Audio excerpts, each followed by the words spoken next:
কখনো কোনো পাখিকে দেখেছেন? যখন তারা ডিম পাড়তে প্রস্তুত হয় তখন তারা সবচেয়ে আগে একটা স্থান খোঁজে, একটা স্থান যা বর্ষা, রৌদ্র আর শত্রুর থেকে সুরক্ষিত হয়। তারপর তারা বাসা তৈরি করে, তারপরেই ডিম পাড়ে।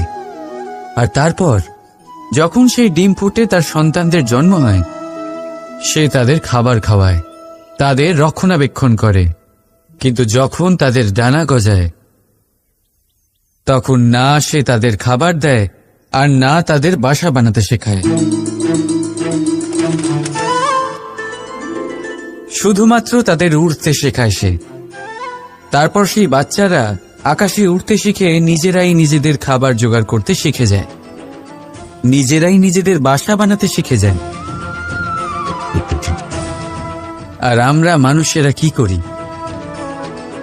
আমাদের সন্তান বড় হয়ে যাওয়া সত্ত্বেও তাদের নিয়ে সর্বদা দুশ্চিন্তা করি।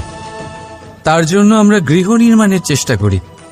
নিজের সন্তানকে আরো শক্তিশালী করে গড়ে তোলার বদলে তাকে আমরা দুর্বল করে দিই। জীবনে সেটাই করুন যা একটা পাখি করে। নিজের সন্তানকে আকাশে ওড়ার শিক্ষা দিন, সংস্কার দিন, আর একটা নির্দিষ্ট সময়ের পরে তাকে নিজের আকাশ নির্ধারণ করতে মুক্ত করে দিন। রাধা রাধা। সাগরে সেতু বাঁধার গল্প তো আপনারা নিশ্চয়ই শুনে থাকবেন। রামচন্দ্রের সেনাকে 100 যোজন সমুদ্র অতিক্রম করে লঙ্কায় আক্রমণ করতে হতো। সেতুকার নল আর নীল সেতু বাঁধার উপায় বের করল, কিন্তু প্রশ্ন ছিল সেতু বাঁধা কি করে হবে? সমুদ্র অত্যন্ত গভীর। কত পাথর দেওয়া হলে এই বিশাল সমুদ্র অতিক্রম করা সম্ভব হবে? তখন এক উপায় নির্ধারিত হল। পাথরের ওপর লেখা হলো রামের নাম। আর যখন সেই পাথরগুলোকে সাগরে ফেলা হলো, সেগুলো ভাসতে লাগলো। এবারে কেউ বলবেন এটা রামচন্দ্রের নামের মহিমা, কেউ বলবেন এটা নারায়ণের কোনো জাদু। কিন্তু না, এটা রামচন্দ্রের সেই গুণ, ওনার ব্যক্তিত্বের সেই মহান দিক যা ওনার প্রতিনিধিত্ব করেছে। তাই সেই পাথরও সাগরে ভেসে ওঠে।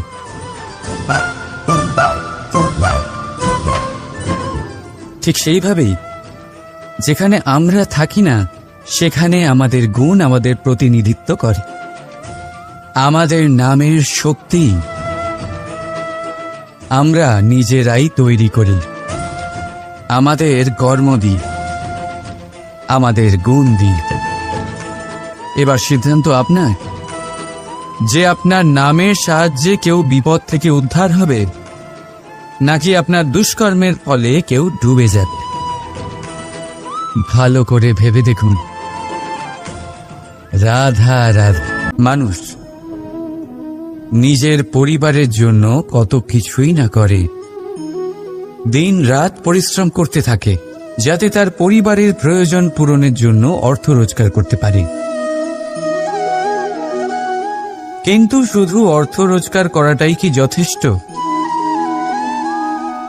আপনি বলবেন, হ্যাঁ নিশ্চয়ই, অর্থ দিয়ে সব কিছু পাওয়া যায়, বিদ্যা পাওয়া যায়, বাড়ি পাওয়া যায়, ওষুধ পাওয়া যায়, আর কত কিছুই না পাওয়া যায়।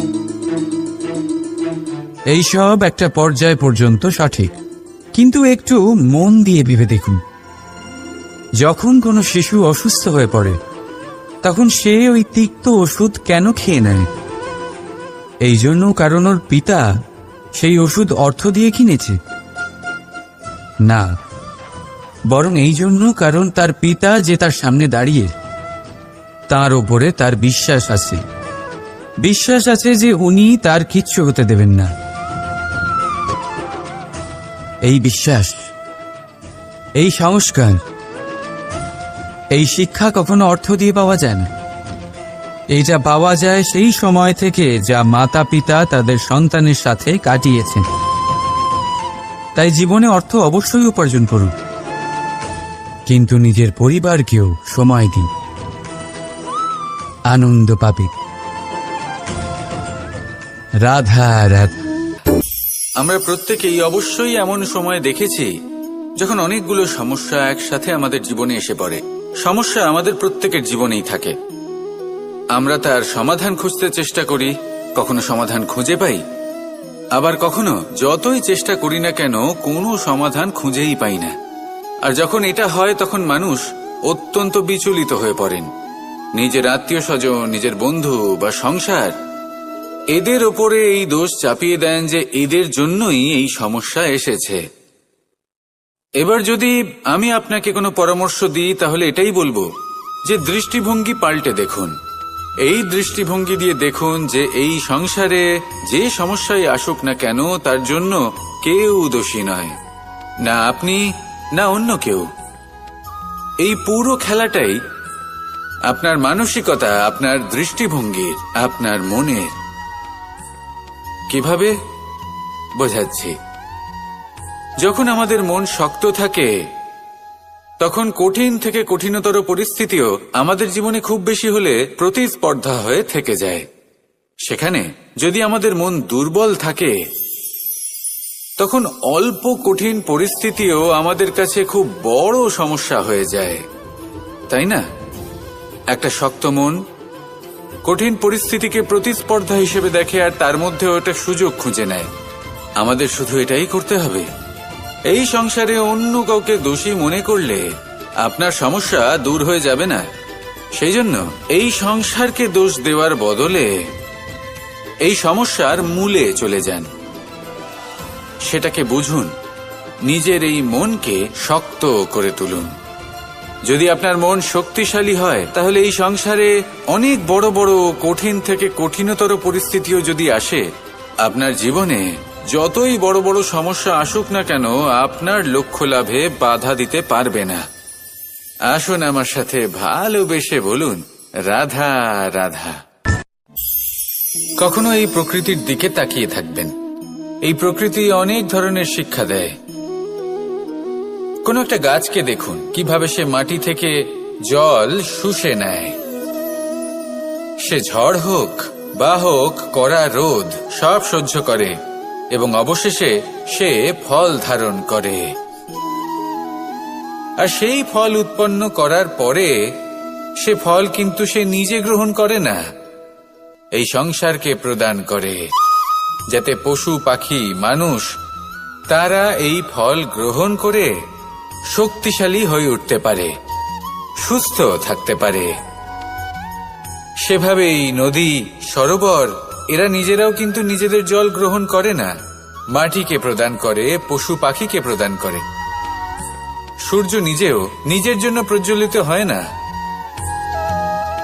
সে প্রকাশ ছড়িয়ে দিতে চায় আমাদের সবার কাছে, সে আলো পৌঁছে দিতে চায়।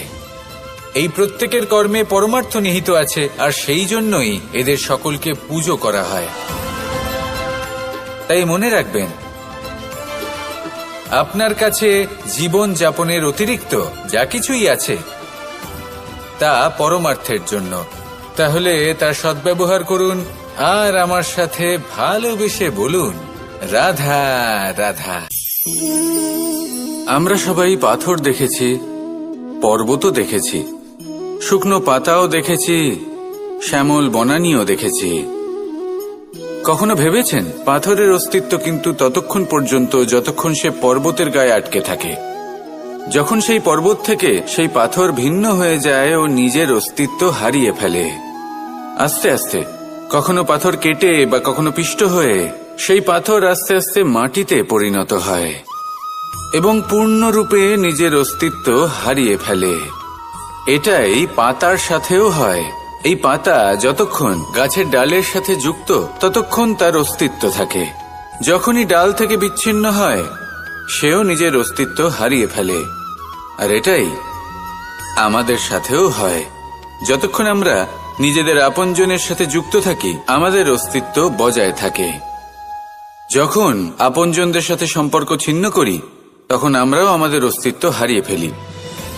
এবার এই সংসারের প্রত্যেক ব্যক্তি স্বতন্ত্র থাকতে চান, আর অনেক ব্যক্তি স্বতন্ত্র থাকবেন বলে আপনজনদের দূরে করে দেন আর তাদের সাথে এই সম্পর্ক ছিন্ন করেন। এটা কি সত্যি প্রয়োজন? আপনজনদের সাথে সম্পর্ক ছিন্ন করে নিজের অস্তিত্ব হারিয়ে ফেলা প্রয়োজনীয়, নাকি আপনজনদের সাথে সম্পর্ক বজায় রেখে নিজেদের স্বতন্ত্র করে রাখা সেটা আবশ্যক? নির্বাচন আপনারই। আসুন আমার সাথে ভালোবেসে বলুন, রাধা রাধা।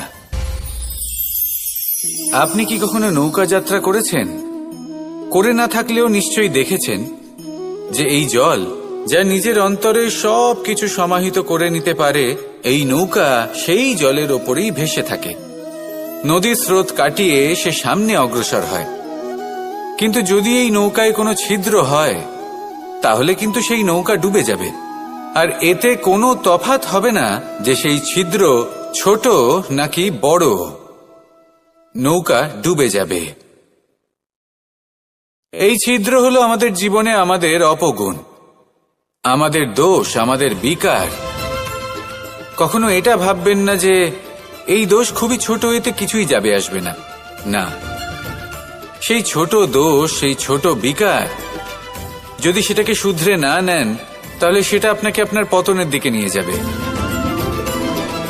শেষ পর্যন্ত এটা আপনার উপর নির্ভরশীল যে আপনি কি চান। আপনার জীবনের এই নৌকা এভাবেই ডুবে যেতে দেখবেন, নাকি নিজেকে শুধরে নিয়ে সেই নৌকার সেই ছিদ্রটাকে ভরিয়ে তুলতে চাইবেন? নির্বাচন আপনার। আসুন আমার সাথে ভালোবেসে বলুন, রাধা রাধা। জল, জলই পৃথিবীতে বেঁচে থাকার জন্য আবশ্যক তো বটেই, কিন্তু এই জল আমাদের একটা অত্যন্ত গুরুত্বপূর্ণ শিক্ষা প্রদান করে। কখনো এই জলকে দেখেছেন? যে পরিস্থিতিতেই এই জল প্রবাহিত হোক না কেন, এর উপর যা কিছুই প্রভাব থাকুক না কেন, এর পথে যতই বাধা আসুক না কেন, তার মধ্যে থেকে ও নিজের পথ ঠিক বের করে নেয়, কিন্তু নিজের প্রবাহ থামতে দেয় না, ক্রমাগত অগ্রসর হতে থাকে। সেরকমই একটা শিক্ষা যেটা আমরা জল থেকে পেয়ে থাকি তা হলো এটা, আমরা যখন জলের দিকে তাকাই তখন আমরা নিজের প্রতিবিম্ব দেখি, স্পষ্টভাবে দেখতে পাই। কিন্তু তখনই দেখতে পাই যখন এই জল শান্ত থাকে, স্থির থাকে। যদি এই জল অশান্ত হয়ে থাকে, স্থির না হয়, তাহলে আমরা এতে নিজের প্রতিবিম্ব দেখতে পাই না। এটাই আমাদের মনের সাথেও হয়ে থাকে। যখনই জীবনে কোনো সংকট আসে, যদি আমরা শান্ত মনে, স্থির মনে সিদ্ধান্ত নিই, তাহলে সেটা এমন একটা শীতল সিদ্ধান্ত হবে যেটা আমাদের ভবিষ্যৎকে একটা শ্রেষ্ঠ স্থানে নিয়ে যাবে। যদি এই মন অশান্ত হয়, বিচলিত হয়, পীড়িত হয়, দুঃখিত হয়ে থাকে, রুষ্ট হয়ে থাকে, তাহলে অনেক সময় আমরা এমন সিদ্ধান্ত নিই যেটা আমাদের জন্য অনুচিত প্রমাণিত হয়। যখন আপনি ক্রুদ্ধ ছিলেন বা দুঃখের বশে ছিলেন, তখন অনেক সময় হয়তো এমন সিদ্ধান্ত নিয়েছেন যেটার জন্য ভবিষ্যতে আপনি অনুশোচনা করেছেন। এবার দেখুন, এই আবেগগুলো থেকে আমরা পালাতে পারবো না, কিন্তু এই আবেগগুলো আপনার উপর কতটা প্রভাব ফেলবে সেটা আমরা অবশ্যই ঠিক করতে পারি। এই মনকে আমরা নিয়ন্ত্রণ করতে পারি। এটাই করুন, চিন্তা করুন, এই মনকে শান্ত রাখুন, স্থির হতে চেষ্টা করুন, আর তারপরে সিদ্ধান্ত নিন। আসুন আমার সাথে ভালোবেসে বলুন, রাধা রাধা। এই সংসারে ভৌতিক বস্তুরও নিয়তি আছে। যারাই এই সংসারে আসে বা উৎপন্ন হয়, তারা কিছুমাত্র সময় পর্যন্তই এখানে থাকতে পারে, আর তারপরে সেও লুপ্ত হয়ে যায়, অর্থাৎ সে নিজেও এই পঞ্চমহাভূতে সমাহিত হয়ে যায়। আমাদের সাথেও ঠিক এটাই হয়। সেই জন্যই ঈশ্বর দ্বারা প্রদত্ত এই উপহারের বিষয়ে ভাবুন, এই জীবনের বিষয়ে ভাবুন। ঠিক যেমন বিশ্বাস ভঙ্গ হলে কোনো ব্যক্তি আমাদের কাছে অপরিচিত হয়ে যান, ঠিক সেরকমই শেষ নিঃশ্বাস ত্যাগের পর এই শরীরও আমাদের কাছে পরই হয়ে যায়। তাই এই শরীর থাকাকালীন শ্রেষ্ঠভাবে একে সদ্ব্যবহার করুন, এই জীবনে শ্রেষ্ঠ কর্ম করুন, আর এই জীবনকে শ্রেষ্ঠভাবে যাপন করার জন্য কিছু কথা বোঝা প্রয়োজনীয়। যদি আপনি কারোর প্রশংসা করেন তাহলে পূর্ণ হৃদয় দিয়ে করুন, যদি আপনি হস্তক্ষেপ করে থাকেন তাহলে মস্তিষ্ক দ্বারা করুন। যদি আপনি সমীক্ষা করেন তাহলে বিবেক দ্বারা করুন। যদি আপনি ধন অর্জন করতে চান তাহলে নীতি অনুসারে চলুন। যদি জীবনযাপন করতে চান তাহলে রীতি মেনে করুন। আর যদি ঈশ্বরের ভজন করতে চান তাহলে ভক্তিভাব নিয়ে করুন। শুধু এই কথা মনে রাখবেন যে আপনার এই জীবন কিন্তু অনিশ্চিত কাল পর্যন্তই আছে। কতক্ষণ আছে সেটা কেউ জানে না। তাই কিছু মুহূর্ত যেটা যাপন করতে আমরা এখানে এসেছি, সেখানে ক্রোধ, অহংকার, ঈর্ষা, এইসব আবেগের কি গুরুত্ব বলুন তো? এগুলো ত্যাগ করুন। মানুষকে ক্ষমা করতে শিখুন। আস্তে আস্তে বিশ্বাস করতে শিখুন। এই সংসারে নিঃস্বার্থভাবে প্রেম করতে শিখুন আর সবার মধ্যে আনন্দ বিতরণ করুন। তাই এই সব গুণ যদি আপনি আত্মসাৎ করতে পারেন তাহলে আপনার জীবনে শুধু আনন্দ এবং আনন্দই বিরাজমান হবে।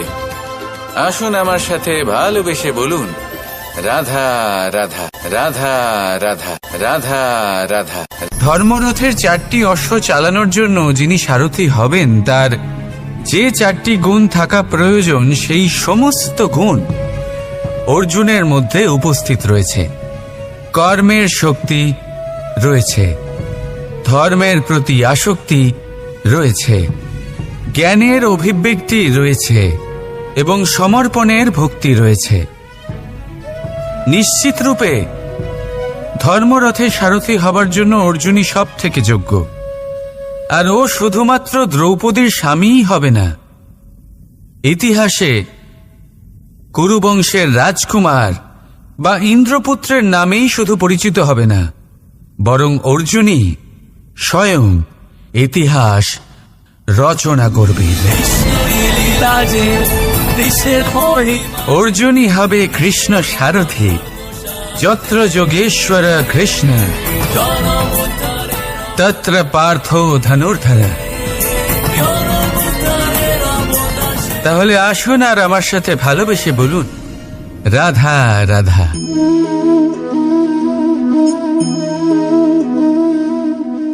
আপনার কি মনে হয় আমি কি করছি? আপনি বলবেন আমি প্রদীপ জ্বালাচ্ছি।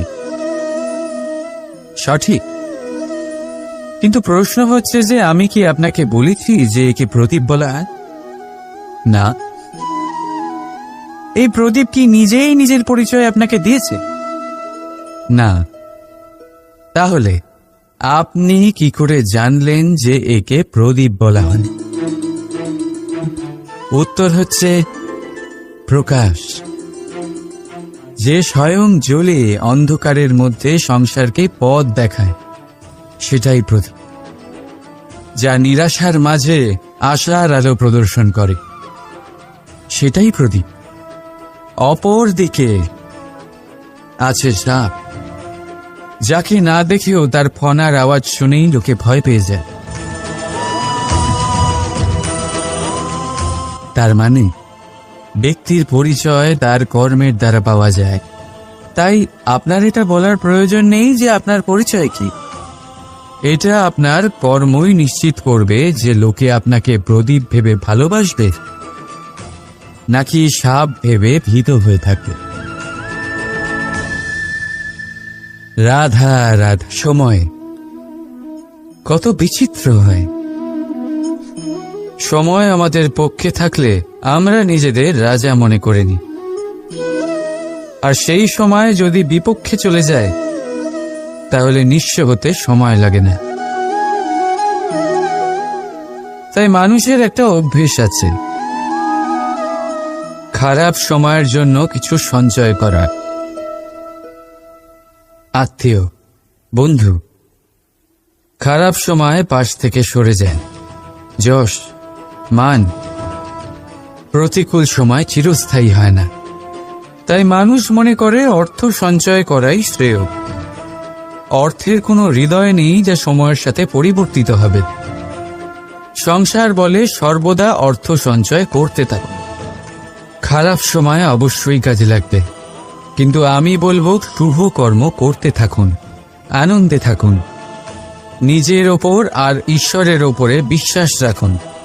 খারাপ সময় কখনো আসবেই না।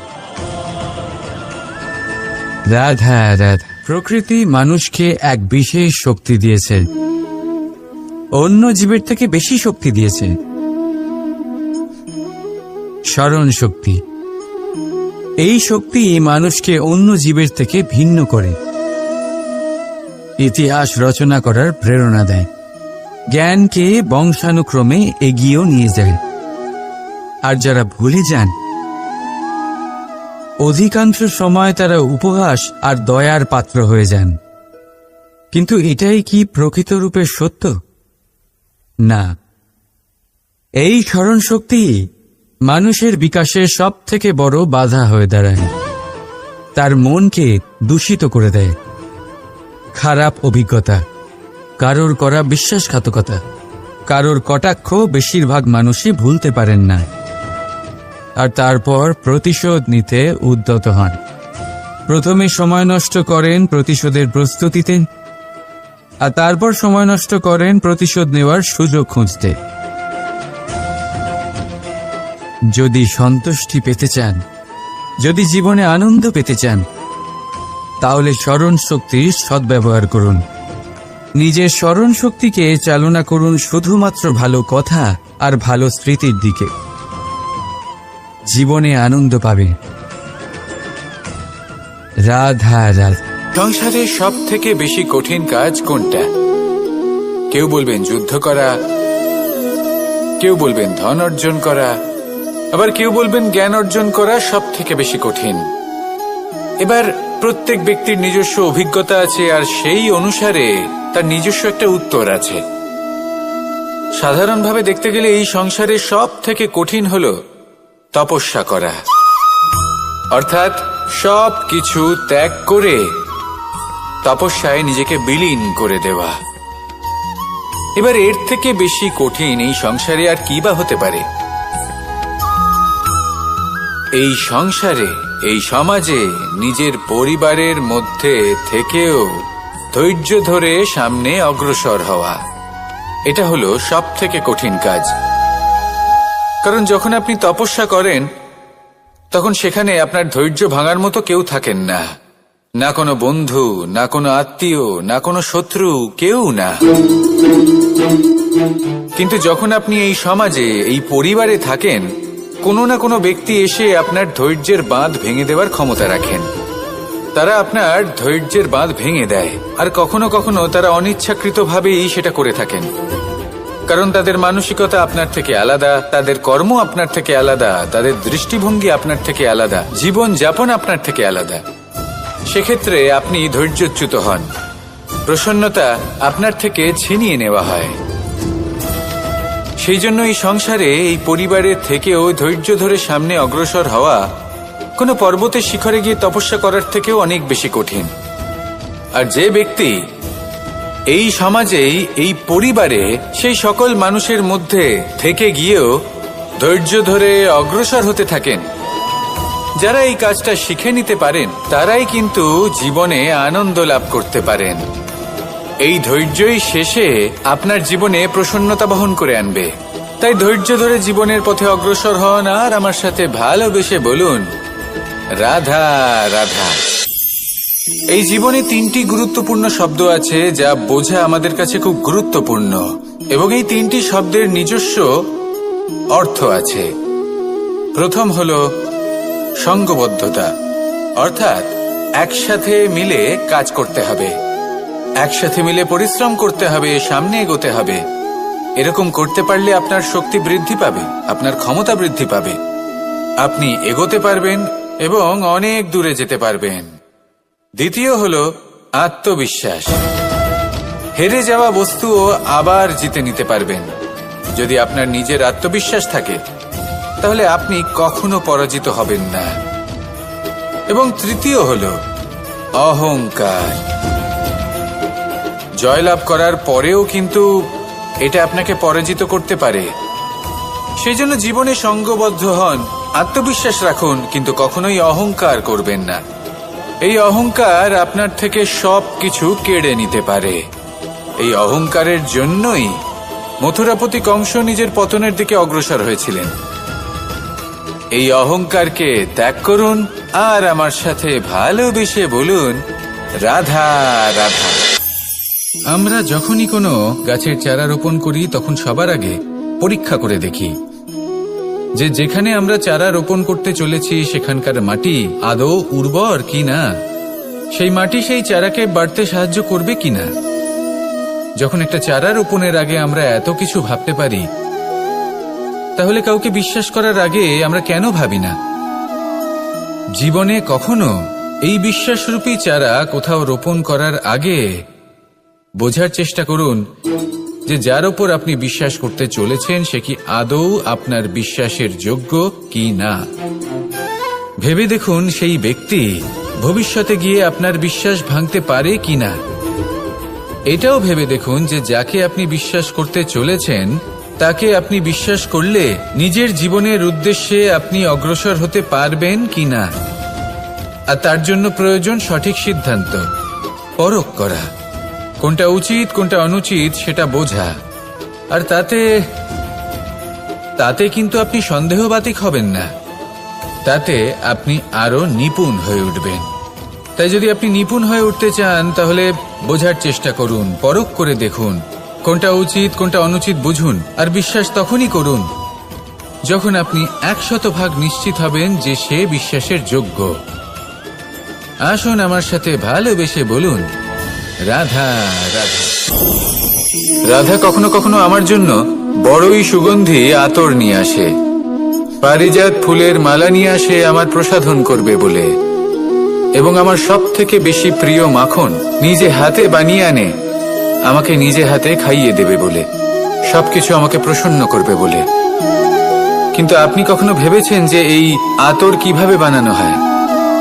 সহস্র ফুলের পাপড়ি একসাথে পিষে নিতে হয়, তারপরে তার থেকে যে রস নিঃসৃত হয় সেই রস দ্বারাই আতর তৈরি হয়।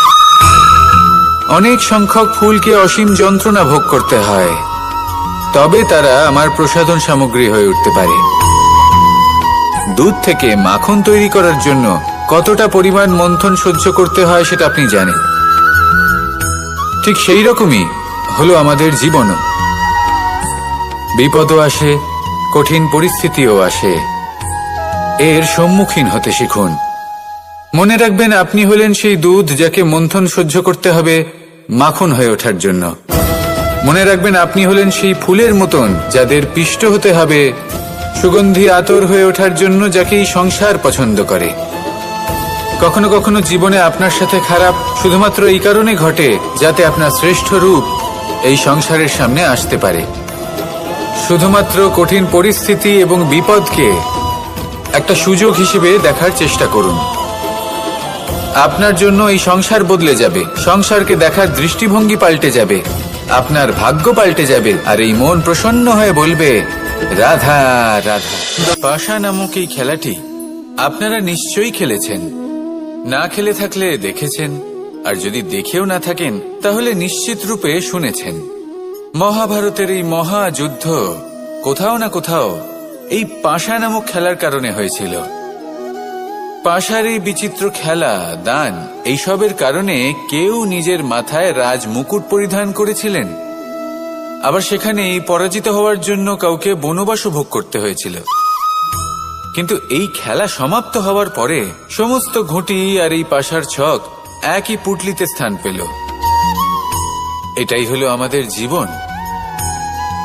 এই সংসারে আমরা জয় পরাজয়ের বিষয়ে এতটাই ভাবি, এত চিন্তা করি যে এই জীবনের খেলার আনন্দটাই উপভোগ করতে পারি না।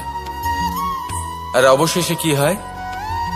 কেউ জয়ী হন, কেউ পরাজিত হন, কিন্তু দুজনেই একই স্থানে পৌঁছে যান। প্রত্যেক ব্যক্তি মৃত্যুর পরে একটি নির্দিষ্ট স্থানেই পৌঁছতে বাধ্য, কিন্তু ততক্ষণ এই জীবন, এই খেলা, তার আনন্দ উপভোগ করুন। এই সংসারে সেই ব্যক্তি শ্রেষ্ঠ স্থানে পৌঁছতে পেরেছেন যিনি এই সংসারকে প্রকাশ প্রদান করেছেন, যিনি কখনো জয় পরাজয় এ বিষয়ে ভাবেননি, শুধু এই জীবনের খেলার আনন্দ উপভোগ করেছেন। এটাই আপনিও করুন আর আমার সাথে ভালোবেসে বলুন, রাধা রাধা। প্রত্যেক মানুষ নিজের জীবনে দুঃখ অনুভব করেন। প্রত্যেকের দুঃখ আলাদা হতে পারে। কারোর মনে এই দুঃখ থাকে যে সে তার বাবা মায়ের সব ইচ্ছে পূরণ করতে পারেননি। কেউ এটা ভেবে দুঃখ পান যে সে চিরকাল সদাচার করেছেন, সৎকর্ম করেছেন, কিন্তু তাও তাকে দুরাচারী বলে মনে করা হয়। কেউ এটা ভেবেও দুঃখ পান যে তার সামনে যে ব্যক্তি রয়েছেন তার চোখে তিনি শত্রু হয়ে উঠেছেন বা দুষ্ট হয়ে উঠেছেন, যেখানে তিনি হয়তো কোনো অনুচিত কাজই করেননি। এবার এই সমস্ত বিষয় নিয়ে ভেবে নিজের ব্যক্তিত্ব নিয়ে সন্দেহ প্রকাশ করবেন না। যদি নিজের ব্যক্তিত্ব নিয়ে কোনো সন্দেহ থেকে থাকে, তাহলে কর্ম সংক্রান্ত প্রশ্ন করুন যে আপনি যা করেছেন তাতে কি উচিত ছিল, কি অনুচিত ছিল। যেটা প্রয়োজন সেটা এটা বোঝার যে আপনার অন্তর্মন, আপনার বিবেক আপনাকে কি বলছে, আর আপনার অন্তর্মন আর আপনার বিবেক আপনাকে যেটা করতে বলবে শুধু সেটাই করুন। আর তারপরে এই সংসার কি বলবে, কি ভাববে সেসব নিয়ে ভাবতে যাবেন না। কারণ এই সংসার তো ঈশ্বরকেও প্রশ্ন করে থাকে, ঈশ্বরকেও দোষী মনে করে। কখনো কখনো যখন কোনো ঘটনা মানুষের ইচ্ছা অনুযায়ী ঘটে না, তখন মানুষ এটা বলে যে হে ঈশ্বর, আপনি আমার পাশে থাকলেন না, আপনি বড়ই কঠোর, এটা আপনার দোষ। যেখানে বেশিরভাগ সময় হয়তো সে নিজেই নিজের কর্মফল ভোগ করছে। আর কখনো কখনো ঈশ্বর হয়তো তার জন্য আরো ভালো কোনো পরিকল্পনা করে রেখেছেন, কিন্তু মানুষ সেটা বুঝতে পারে না। তাই দিনের শেষে যেটা প্রয়োজন সেটা হলো নিজের মনের কথা বুঝতে হবে। আপনার বিবেক কি বলছে শুধু সেটাই করুন, আর সামনে এগোতে থাকুন। আমার সাথে ভালোবেসে বলুন, রাধা রাধা। পরিবর্তন, এটা হলো সৃষ্টির অমূল্য নিয়ম। এই সংসারে সবকিছু সময়ান্তরে পরিবর্তিত হয়, এই সময়ও পরিবর্তিত হয়। পরিবর্তন চিরকাল হয়ে এসেছে আর চিরকাল হতে থাকবে। কিন্তু এবার আমরা সেই পরিবর্তন কিভাবে লাভ করব, যেটা আমাদের প্রয়োজন, যেটা আমরা চাই। আমরা জীবনে বিকাশ চাই। এই বিকাশ কিভাবে লাভ করতে পারি? এই প্রকৃতি কিন্তু আমাদের অত্যন্ত উত্তম উদাহরণ দিয়ে বুঝিয়েছে। একটি বিন্দুর উদাহরণ দিয়েছে যা ভবিষ্যতে একটা বিশাল নদীর আকার ধারণ করে। এটা কিভাবে হয়? মেঘ থেকে একটি বিন্দু ঝরে পড়ে সেই পর্বতের ওপর যেখানে হিম আছে। সেই হিমের সংস্পর্শে আসা মাত্র সেই বিন্দুর সাথে আরো বেশ কিছু বিন্দু যুক্ত হয়। তারপর তারা অগ্রসর হয়, আরো কিছু বিন্দু যুক্ত হয়, আস্তে আস্তে একটা ক্ষীণ ধারার রূপ ধারণ করে, এবং সেটাই ভবিষ্যতে আরো এগোতে থাকে। অনেকটা যাওয়ার পর যখন অনেক সংখ্যক বিন্দু একসাথে যুক্ত হয়, তখন সেটা বিশাল নদীর আকার ধারণ করে। এবার আমরা মানুষ বলে আমাদের সাথে এই নিয়মের অন্যথা হয় তা নয়। আমরাও এই প্রকৃতির অংশ, আমাদের ক্ষেত্রেও একই নিয়ম প্রযোজ্য। যখন পরিশ্রম করে অনেক সংখ্যক বিন্দু আমরা একত্রিত করব, তখনই পরিবর্তনের নদী প্রবাহিত হবে। প্রয়োজন হল নিরন্তর পরিশ্রম করা এবং ধৈর্য ধরা। এটা করতে থাকুন, জীবনে সবকিছু লাভ করতে পারবেন। কারণ প্রকৃতি আমাদের এটাই শিখিয়েছে, আর আমরা এই ব্রহ্মরই একটি অংশ, যার দ্বারা এই ব্রহ্মাণ্ড নির্মিত। আসুন আমার সাথে ভালোবেসে বলুন, রাধা রাধা। আমাদের জীবনে গুরুজনেরা, জ্ঞানী মানুষজন সবসময় একটা কথা বলেন, ধৈর্য ধরো। শুধুমাত্র দুটো শব্দ, কিন্তু কতটা বিশাল সেটা বোঝার চেষ্টা করুন। ছোট একটা অস্ত্র হাতে নিন এবং একটা বিশাল পর্বতে নিরন্তর প্রহার করতে থাকুন। ধৈর্য ধরে সেই কাজ করতে থাকুন। এমন একদিন আসবে, এই বিশাল পর্বতে আপনি একটা পথ তৈরি করবেন। কোনো ধনুর্ধর যখন নিজের বিদ্যা অর্জন করেন, তখন তাকেও ধৈর্য ধরতে হয়, তার নিজেকে সময় দিতে হয়, তবেই সে ধনুর্বিদ্যা শিখতে পারে। সেইভাবে আমাদের জীবনেও ধৈর্য ধরার খুব প্রয়োজন। পরিবারে ধৈর্য রাখতে পারলে তাহলে আস্তে আস্তে দেখবেন প্রেম বৃদ্ধি পাচ্ছে। সমাজে যদি ধৈর্য রাখতে পারেন, তাহলে আস্তে আস্তে এই সমাজ আপনাকে সম্মান করবে। যদি নিজের জীবনে ধৈর্য রাখতে পারেন, তাহলে নিজে থেকেই আত্মবিশ্বাস বাড়বে, নিজের বিকাশ হবে, জীবনে সবই সম্ভব যদি ধৈর্য রাখতে পারেন। হয়তো আস্তে আস্তে হবে, কিন্তু হবে অবশ্যই। শুধু ধৈর্য রাখুন, কারণ ধৈর্যই সব থেকে বড় পুঁজি।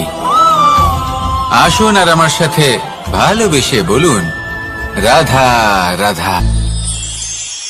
আমাদের জীবনে যখনই আমরা কোনো বড় দায়িত্বের সম্মুখীন হই, তখন আমরা তার থেকে দূরে পালাই, আর এই অজুহাত দিই যে না না, এত বেশি ভার বহন করার যোগ্যতা আমার নেই, আমি করতেই পারবো না। দেখুন, এই সংসারে ভিন্ন ভিন্ন ধরনের গাছ আছে, ছোট গাছ, বড় গাছ, কিন্তু বটগাছের মতো বড় এবং নিবিড় গাছ আর একটাও নেই।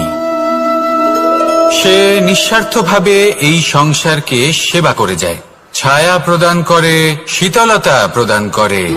আর যখন এমন সময় আসে যখন তার ওপর বোঝা অত্যন্ত বেড়ে যায়, সে কিন্তু কোনোভাবেই ভেঙে পড়ে না।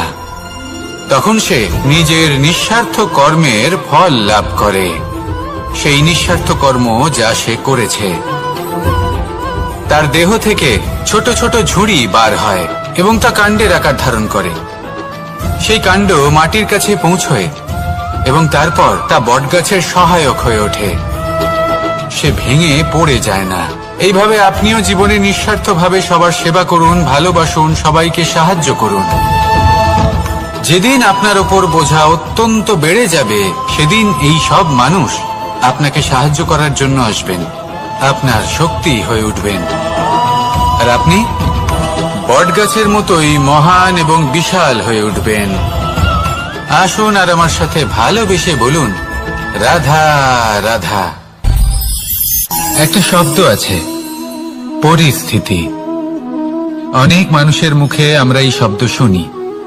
জীবনে যখন অসফল হয়ে দুঃখ আসে, সংকট আসে, কোনো বিপদ ঘনিয়ে আসে, তখন সমস্ত দোষ আমরা পরিস্থিতির ওপর চাপিয়ে দিই, আর দেখতে গেলে কোথাও না কোথাও ঠিকই করি।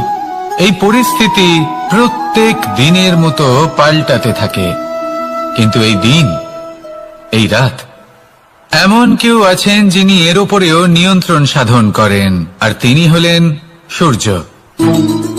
ঠিক সেই রকমই আমাদের জীবনেও সূর্য হলো এই মন। যদি এই মনের উপর আমরা নিয়ন্ত্রণ করতে পারি, তাহলে আমরা জীবনকেও নিয়ন্ত্রণ করতে পারবো। প্রথমে এই মনের রাজা হয়ে উঠতে হবে। তাই মনে রাখবেন, যদি মন দুর্বল হয়, তাহলে পরিস্থিতি আমাদের সমস্যা বলে মনে হবে। এই মন যদি স্থির হয়, পরিস্থিতি প্রতিস্পর্ধা বলে মনে হবে।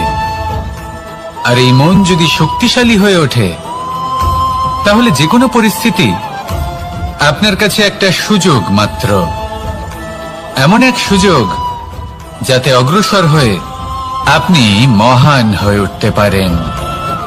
এই মনের শক্তির বৃদ্ধি ঘটান, মহান হয়ে উঠুন, আর আমার সাথে ভালোবেসে বলুন, রাধা রাধা। খুব সুন্দর একটা কাহিনী আছে। একবার এক ব্যক্তি নিজের অসফলতার জন্য ত্রস্ত হয়ে সময় দেবতার তপস্যা করতে বসলেন। উনি তপস্যা করলেন এবং সময় দেবতা প্রসন্ন হলেন, মানুষের রূপ ধারণ করে ওনার সামনে প্রকট হলেন।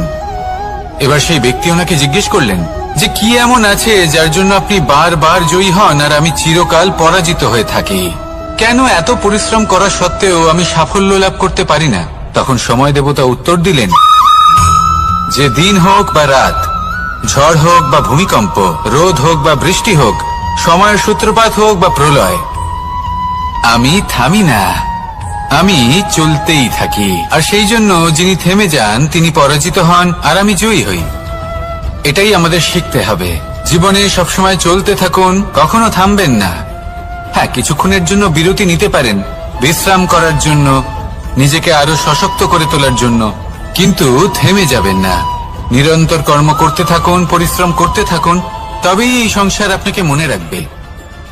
আসুন আমার সাথে ভালোবেসে বলুন, রাধা রাধা।